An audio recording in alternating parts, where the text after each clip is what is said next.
Hello and welcome to the News9 Plus show on the world's first news and current affairs OTT platform, News9 Plus. Elon Musk, in a post on X, has raised concerns about electronic voting machines, suggesting they should be eliminated due to potential risk of being hacked by humans or AI, even if the risk is minimal. Rajiv Chandrasekhar, who was Minister of State for the Ministry of Electronics and Information Technology, countered Elon Musk's statement as a huge, sweeping generalization without basis, and that Indian EVMs are custom designed, secure, and isolated from any network or media, which means they're not connected to anything. No Bluetooth, no Wi-Fi, no internet. That is, there is no way into those machines. These are factory programmed controllers that cannot be reprogrammed. Now, I spoke to Rajiv Chandrasekhar earlier in the day to ask him about this statement, and here is what he said. Hello and welcome. Today I'm joined by Mr. Rajiv Chandrasekhar, BJP leader and former union minister. Mr. Chandrasekhar, welcome to News9. Thank you, Sandeep. Why does Elon Musk need a tutorial on electoral voting machines? I'm a little sorry that it has come out that way, and it is absolutely no disrespect to Elon Musk, but I think he did make a statement about EVMs, which were in a sense driven by his exposure or his experience with the US system. And I think there was a comment by Robert Kennedy, the presidential hopeful, who talked about the Puerto Rican elections. And so Elon essentially commented that all EVMs are prone to hacking and AI and should be banned, and paper voting is better. And I had to respond, and I did so with no intent of drawing him into an argument, but essentially to clarify that the Indian EVM is the right way to architect an EVM. It is an EVM that is a very base design, that is disconnected from the internet, has no connectivity of any sort. It is factory programmed and cannot be reprogrammed, and therefore that is the design, that is a secure design. And India has done it right, and if you need a tutorial, we are more than happy to give it. And I put a smiley at the end of that to to blunt any pain from that statement. So it is clear that our approach has been to design a proprietary piece of hardware designed for the function of secure voting, versus the US and the West have taken essentially off-the-shelf compute type of platforms that are inherently much more connected and making them EVMs, and therefore they are more prone to hacking. They are much more vulnerable to external interference. Right, and I'm aware that Puerto Rico is a country the size of one of our Lok Sabha constituencies. Absolutely right. So I made the point that is a sweeping generalization, and I wanted to make the point that he must understand that there are ways of building secure pieces of hardware, as India has done with our EVM. Right, but the opposition doesn't seem to be convinced, because the Congress leader, Mr.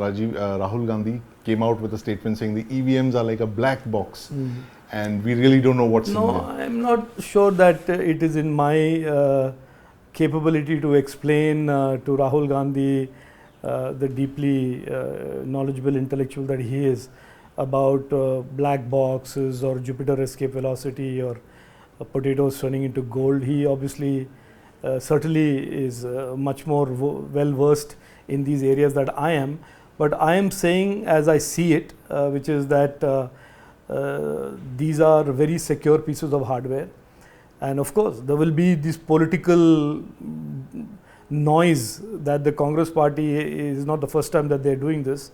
They have done this for several years, and I think in this context the reason for that noise is, while Prime Minister Narendra Modi ji has been given a third historic mandate by the people of India, people have failed to understand, or maybe most people know it and some people don't, which is that it is also the third successive defeat under Rahul Gandhi for the Congress.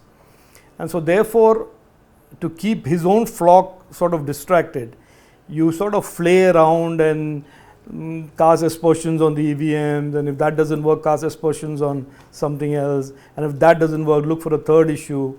So I think this is par for the course as far as Congress goes. They will keep doing misinformation and use lies mixed with a little bit of truth to propagate what they want people to be misinformed by and misled by. And I certainly don't think this conversation between Elon and me and on the issue, any real reasonable discussion on the security of the EVM can ever satisfactorily satisfy the congressmen from their third defeat pangs and angst that they are undergoing today. But do you think this is a good opportunity for the government of India to showcase this technology? We are conducting elections where almost 100 crore people are voting without any complaint. No, I think the matter went to the Supreme Court, if I remember right, and the Supreme Court did look into the matter of the EVMs.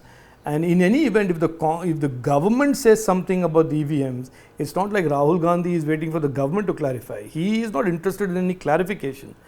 Rahul Gandhi is essentially, and the Congress party is interested in a single point agenda of casting as many doubts as possible about their defeat. And like I said earlier on, that they will use any angle for that. They will use the EVMs if it suits them, they will use something else if it suits them. They don't want their people to accept that the defeat, third successive defeat against Rahul Gandhi, is a case of them having no ideology, the case of their own corruption and incompetence. Instead, they want to play around and blame everything else. There used to be an old Hindi saying that my teacher used to tell me when I used to learn Hindi in the 10th and 12th standard. When I said Hindi is not my mother tongue, he said, "Naach na jaye angan teda," which is if you can't dance, you start blaming the floor. So in Rahul Gandhi's case, if you can't win elections, blame the EVM. Mr. Chandrasekhar, thank you very much for your time. Thank you. First, let me introduce my guests for the evening and then I'll start this conversation. Joining me in the studio is my colleague, Justin Thomas, our in-house Elon Musk specialist. We also have Mr. Krishnamurthy, former Chief Election Commissioner, and Professor Prabhu Rajgopal. Gentlemen, welcome to the News9 Plus show. I want to start by asking you, Mr. Krishnamurthy, this spat between Rajiv Chandrasekhar and Elon Musk, what does it tell you about the global debate about electronic voting machines? Bear in mind that India has conducted the world's largest elections in human history using electronic voting machines. No complaints were recorded until recently. I'm appalled at the statement made by Mr. Elon Musk. He may be a very successful business entrepreneur.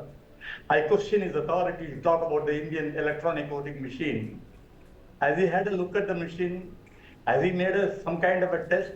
Has he made a research study of this machine? It's very unfortunate that the Western powers seem to be quite unhappy if anything is done successfully in India. For your information, in 2004, I have an article by an American author, Eric Werner, called The Bombay Ballot.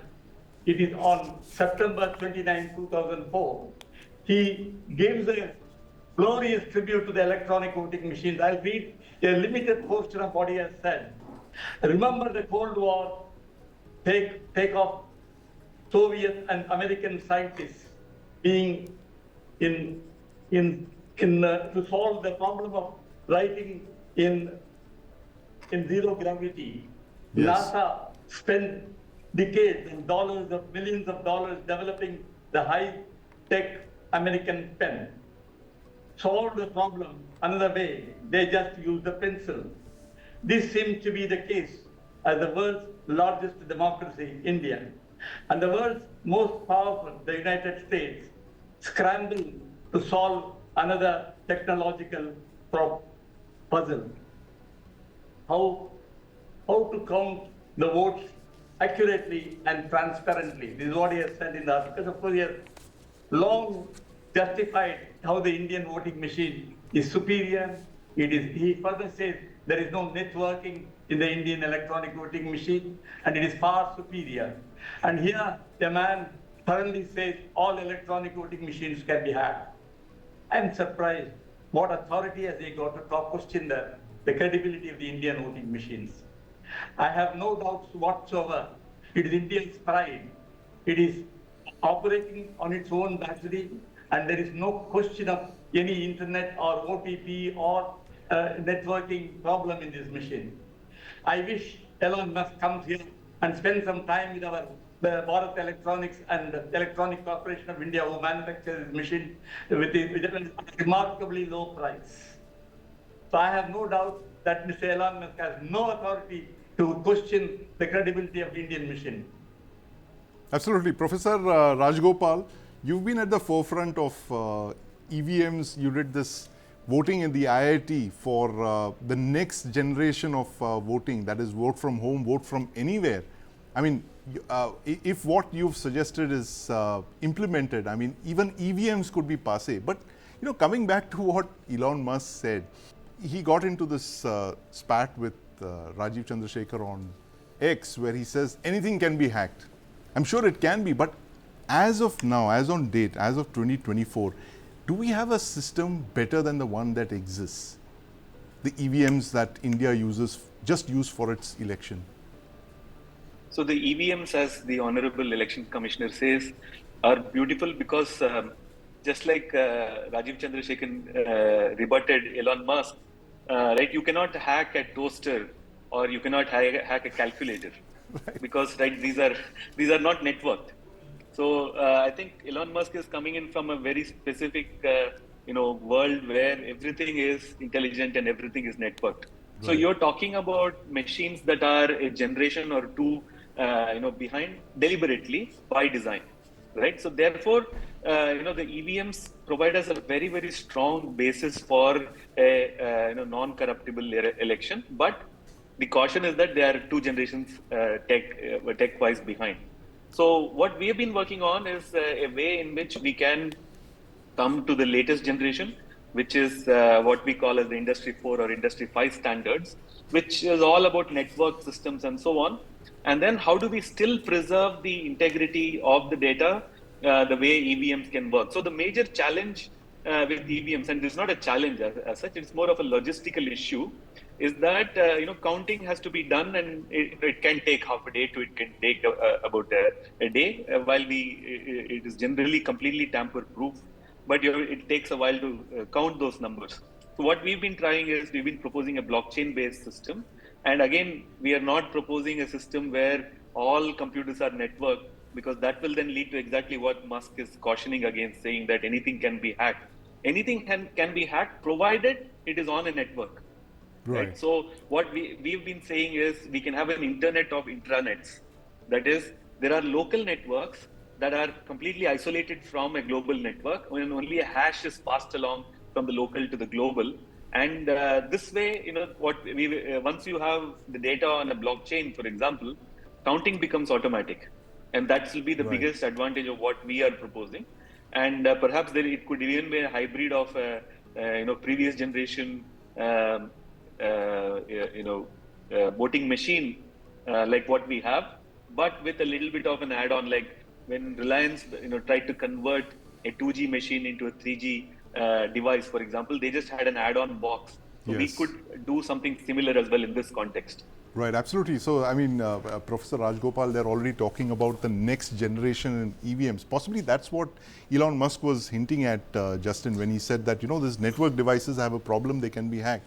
But not a toaster, certainly neither a calculator. But, Elon Musk has got this yen for controversy. He dives into it wherever he spots one, and we've seen that in the past as well. But yes, do you think he's bitten off more than he can chew with this EVM debate? I think it's the Indian opposition is the one who actually gave weightage to Elon Musk's statement, because I believe Elon Musk was talking about other EVMs that are based on internet platforms. He was talking about the Puerto Rican election. He was referring to those cases. But of course, EVM being such a hot topic, reminder that during these results, when the latest results came in, opposition never blamed those EVMs for the numbers that they got out here.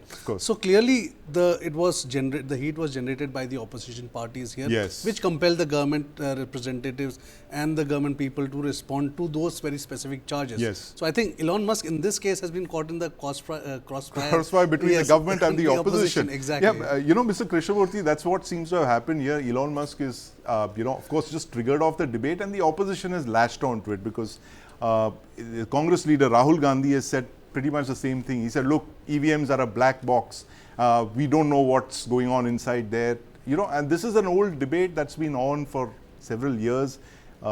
it was only the election results that came to the opposition's, that was slightly favorable to the opposition, which is why I don't think there was a big hue and cry over it. But do you believe that this whole thing has now going to restart this debate, these statements, and you have the parliament session beginning at the end of this month. What's your take on this? EVMs? Well, the opposition always wants to find an excuse to question the government. Well, they are well within their rights to question it. But I think they should question on the right information and right facts. They cannot question just because that, Eric Elon Musk has questioned it.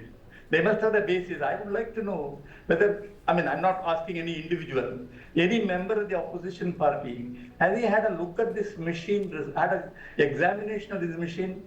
Two persons who questioned this machine right up to the Supreme Court, they got elected in the subsequent election and they never talked about the credibility of this machine. I'm referring to Captain Amarinder Singh and Jayalalitha. Yes. They won by the very same machines.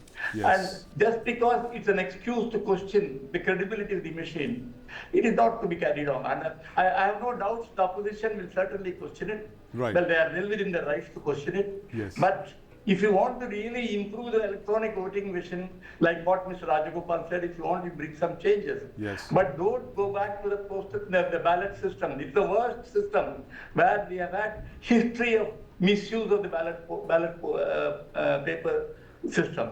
So we should improve if you want to improve, but you should not go back to the old system. And I have no doubt, right from the beginning in 2004, when I, as the Chief Election Commissioner, had it introduced or implemented in all the polling booths in India for the general elections.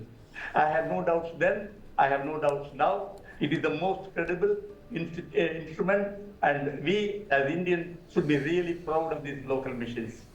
Absolutely, Mr. Krishnamurthy. Thanks for putting all that in perspective. The fact that it's been 20 years since you introduced those EVMs, the first election that was conducted using EVMs in 2004.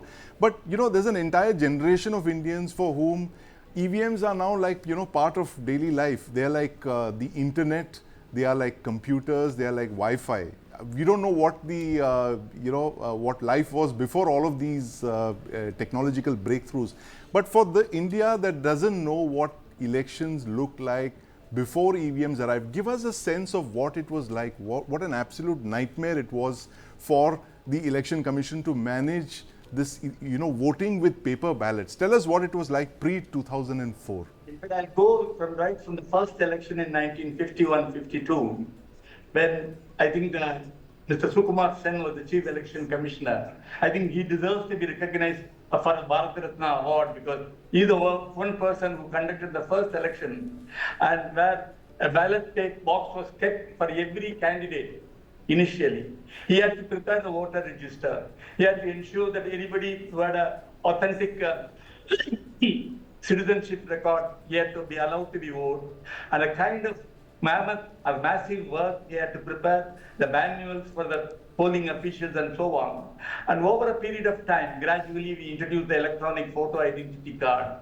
And then we also introduced the system of, identifying the voter register. Along with the voter register itself, the photograph is brought out. And with all that, the electronic voting machine, when we introduced it in 2004, though it was introduced in piecemeal for some by-elections and some state elections, we had to spread this message across the whole country to tell them this is a vast improvement from the earlier one, because in Bihar, West Bengal and some other states, we have evidence of paper ballots being misused. That is one. Second, we save so much of paper, tons and tons of reams of paper are saved by an environmental friendly machine such as this. We save time. Fourthly, there is no invalid vote at all in the electronic voting machine. In the earlier system, the paper ballot, there was a scope for invalid votes. So these are many advantages. And saving time and energy and resources is something which we should be really proud of. Right. And it has been a great achievement over a period of time. And I think the polling officials and the companies that manufacture, they trained our polling officials, they all need to be appreciated. And I think we should realize what kind of a map. In fact, it is the same American writer said it is a cross between Casio musical instrument and a calculator. It is not, cannot be hacked at all. And if this is the position, I see why opposition is chasing a shadow against this electronic voting machine. Yeah, opposition chasing a shadow, and thanks so much, Mr. Krishnamurthy, for putting all that history. I mean, taking us down, memory lane, because we kind of don't remember what it was like. We had places like Mayhem, that's MEHAM, Justin, which came into the headlines because of all the booth capturing, the electoral violence. We don't see any of that, fortunately, because those machines can't be hijacked, they can't be rigged.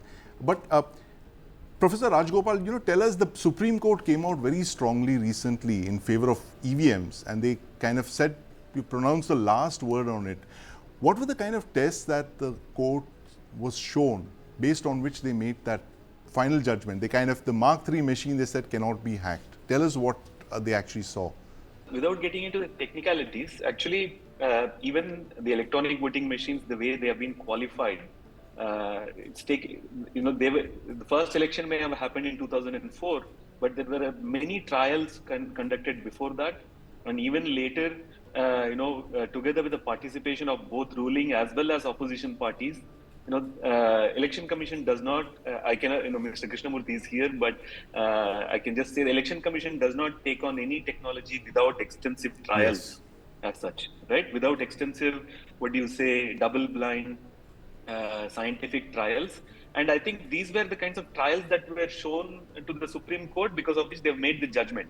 Now, specifically what the Supreme Court cancelled out is that one thing that the petition asked was they wanted, the VVPATs or the paper trail of every vote that is done. They wanted every one of those to be counted. Right now, those are counted in a statistically significant manner. So the Supreme Court has said that is not required. The authenticity is preserved as such, and I think that's the that's how this judgment is made. Mr. Krishnamurthy has a point as well. Yes, Mr. Krishnamurthy, please go ahead. Only one point. Election petitions are filed within 45 days of the announcement of the result, questioning the validity of any of the election. Yes. If you look at the election petitions filed over the years, particularly after 2004, you will find hardly anyone questioning the credibility of the machine. It is a practice as adopted by the parties that have been questioned, and very rarely the credibility of the machine was questioned. Even when we conducted the 2004 elections in many booths, suppose there was a complaint that it was not working or anything, we had a standby arrangement by which we immediately replaced the machine, or we ordered a repoll depending upon the amount of time that has been spent with the old machine and so on. And there are enough safeguards in the machine, there are enough safeguards to prove the credibility of the machine, and I don't think any Indian citizen should really doubt the credibility of this machine. Absolutely. No Indian citizen, and in this case, no US citizen either. Justin, Puerto Rico has the population of India's largest Lok Sabha constituency. And that's the, the numbers that we're talking about. Yeah, and I don't think this debate is going to die down very soon, because there are vested interests within the country who are interested in keeping this debate on. Yes. So obviously we are going to you're going to see, and obviously as Professor also said, there are scope for improvement. There can be better for making it more comfortable, making it more easier. So yeah, technology will be always there. It's all about how you're going to use it. Right, absolutely. Technology is a double-edged sword, but in this case, yes, Professor Rajgopal, please come in. So, there is also a larger issue of, I think, a little bit of tech skepticism here. Yes. There is also the, vaccine skepticism we saw. Right. Now it plays out to the largest extent against the EVMs and so on. But what is interesting is that millions and millions of us are happy giving away our personal data free to companies like Facebook and Twitter and so on, which are far more intrusive into our everyday lives. And it is shocking that sometimes people don't hesitate using even email servers of Gmail and so on. These are all having servers abroad. So coming to our own work, for example, we've been advocating for keeping medical data in the country. Yes. So when you put data on the cloud, for example, you can't be sure where that data will go as such. Yes. So instead of looking at tech in that perspective and questioning things where you should, what this kind of debate does is that you are making people skeptical about technology in general, which is not a great thing. Yes. We need to welcome changes. We need to welcome the positive steps. And if you have to question, there are many aspects to question in terms of data security. If you look at it, there is a whole minefield of challenges, which a lot of these tech companies, including Tesla, when they come to India, they will have to answer, because a lot of our driver data is going to go and reside in servers elsewhere. And the kind of blockchain network we've been advocating is also based on the fact that the server should be located here in this country, and all the sovereign data should reside within our sovereign territory. Right, such. absolutely. In fact, it's interesting you brought that point up about Tesla. Tesla can be hacked as well, Justin. Yes, everything can be hacked. Exactly. Twitter can be hacked. They are using Chinese Tesla can be hacked. Some of the Chinese tech companies are being installed. Their softwares are being installed in Tesla. So why not? Yeah, it can be. And in fact, on a separate note, the NEET examination should be looking at the kind of tech that the Election Commission has been putting into the EVMs. Possibly you'll have less of a controversy there. But thank you very much for joining us, Mr. Krishnamurthy, a man who supervised one of the landmark elections and all EVM, world's largest all EVM election back in 2004. And of course, Professor Prabhu Rajgopal, who plans to take us into the next level of voting from wherever you are. We hopefully will see his innovations coming up in 2029, as we did in one of our stories on News9 Plus. But thanks very much for joining us, gentlemen, and my colleague Justin Thomas, while we track the story of why Elon Musk hates electronic voting machines. Could Pakistan Army Chief General Asim Munir be sanctioned by the US? At least 2 US politicians have asked the United States to impose sanctions on Pakistan's military ruler, General Munir. Now, Californian Congressman Ro Khanna has called on the US to sanction Asim Munir along with any military rulers in Pakistan over transnational repression. Mr. Khanna says Asim Munir and the Pakistan Army is targeting American families of Pakistani origin who are pro-democracy activists, and that the Pakistani elections were rigged and Imran Khan is still in jail. Mr. Khanna has also called for sanctions under the Magnitsky Act that's used for officials who engage in human rights abuses. Congressman Greg Kasar is another congressman who's called for sanctions against the Pakistani establishment for corruption and human rights violations. So what does all of this mean?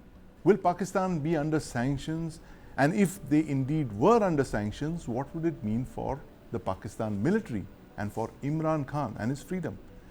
To talk about this, I have with me today Professor Sanjay Bharadwaj of the JNU and Major General Ashwini Sivach, and of course, Deepak Badana, my colleague here in the studio, who tracks the Pakistan military very closely. General Sivach, Pakistan under sanctions. I know you're going to burst out laughing because Pakistan is a country that's been under sanctions for the last 60 years, but has managed to come out every time. Do you believe this threat of sanctions now by the 2 US politicians is anything to go by? Is it of any serious concern? Would the Pakistan military, General Munir, be really worried about what they're saying? Sandeep, not at all. See, as far as it's a laughable. As far as Pakistan army is concerned, what General Asim Munir is doing nothing very new, what his predecessor have not done.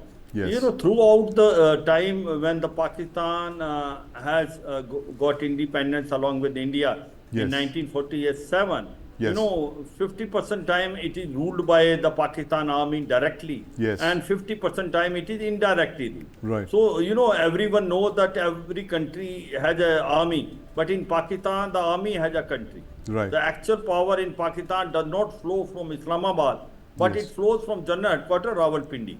So, saying that there are human rights violations taking place, whether it is in POJK, Gilgit-Baltistan, or in Khyber Pakhtunkhwa, or in Balochistan, this is not new. This has been happening. The elections have never been, one can say, fair. The elections which were held 5 years earlier were again rigged, but they were rigged in favor of Imran Khan.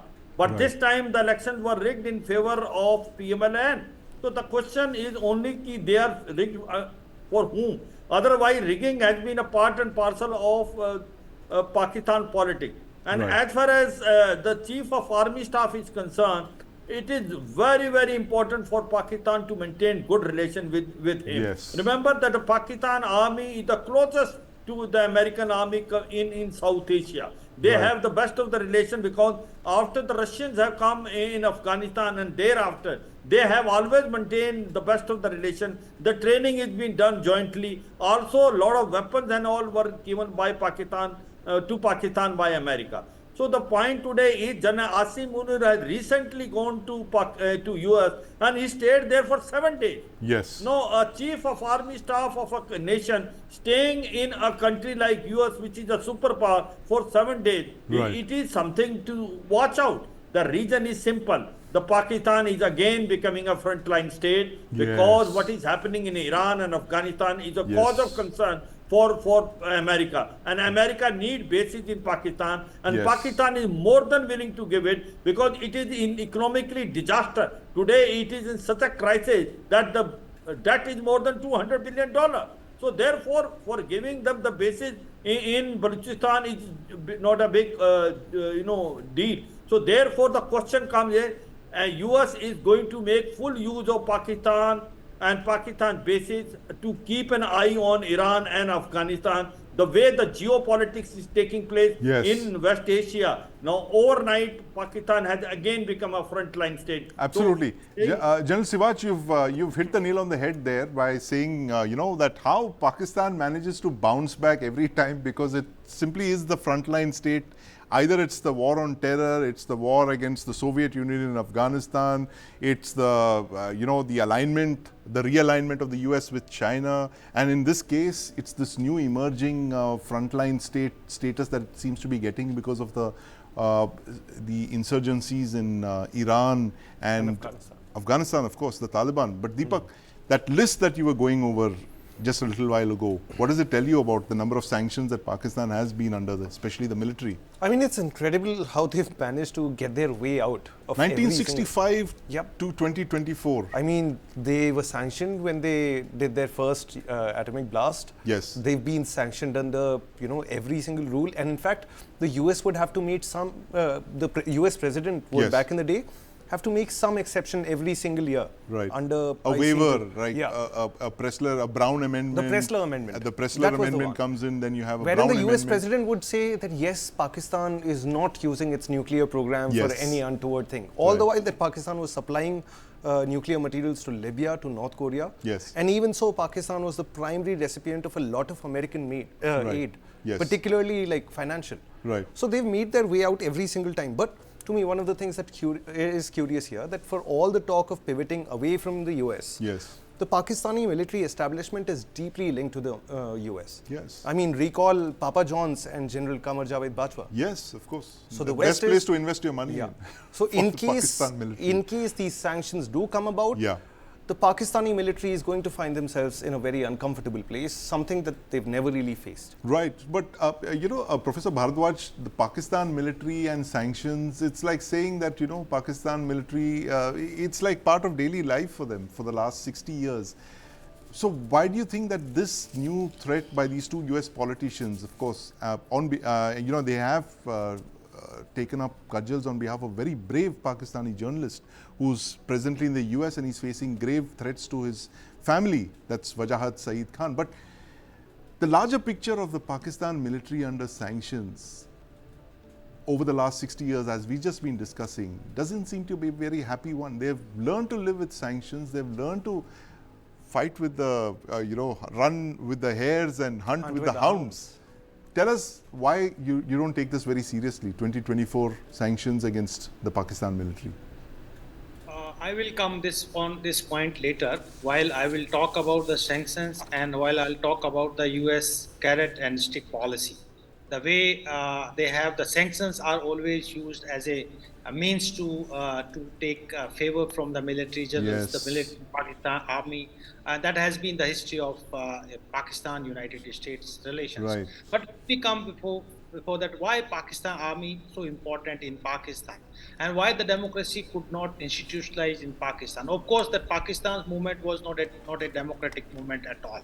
Right. And the way Pakistan was created was not created by the popular elected democratic leaders. Jinnah was never a choice of the Muslims in northwestern provinces of Pakistan, and Muslim League was never voted to the two nation theory. That is the background you can see. And what happened that because of these weak democratic institutional setup, that in Pakistan the army has become the habit of the awam. And why it has become the habit of the awam, that there are two factors are working at a time. One is, of course, that the Pakistan army always created a fear psychosis in the minds of the Pakistani people, that India is a potential threat. India is a threat to the interest of Pakistan, and it is only Pakistan army who can bring and fight against India for the Kashmir.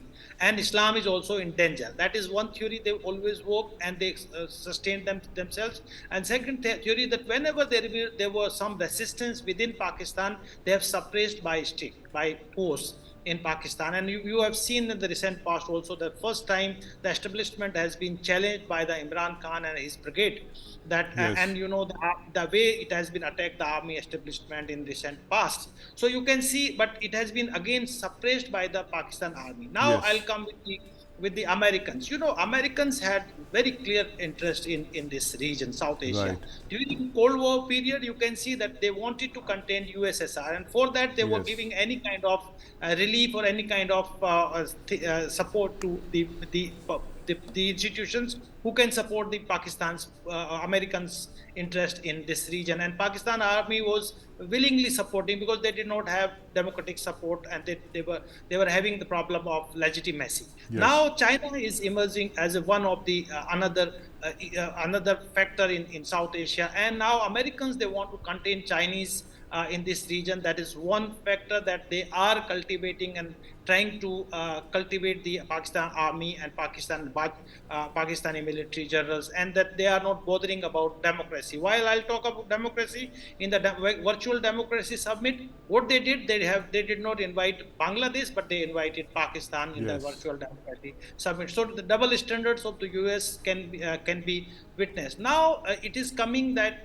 while you are talking about the Americans sanctions and all that, they want to who is asking sanctions? The Pakistanis who are not living in Pakistan, they are living outside, because they cannot speak, they cannot raise their voice being in the country, and they are raising from America. But why Americans can take it seriously? Because America is facing elections, presidential elections, and in the presidential elections, a large community from South Asia are based in the United States, and they were definitely looking support from these immigrant South Asian community, including the Pakistani Muslims,